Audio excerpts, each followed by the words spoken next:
আমি একটি হাদিসের প্রেমে পড়ে গেছি।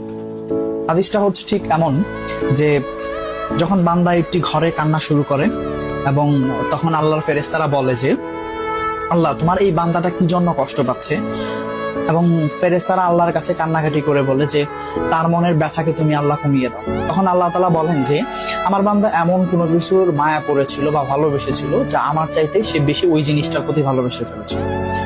আমি আমার বান্দার কষ্ট আমি বুঝি এবং আমি দুঃখী মানুষের মানে ভগ্ন হৃদয়ের মানুষের খুব কাছাকাছি অবস্থান করি, কত দূর, এক হাত দূরে আল্লাহ তাআলা অবস্থান করেন। এবং আরেকটা কথা হচ্ছে ফেরেশতারা তখন বলতে থাকে আল্লাহ তুমি চাইলেই কি সেই বান্দার সেই অভাবগুলো তুমি পূরণ করতে পারো না?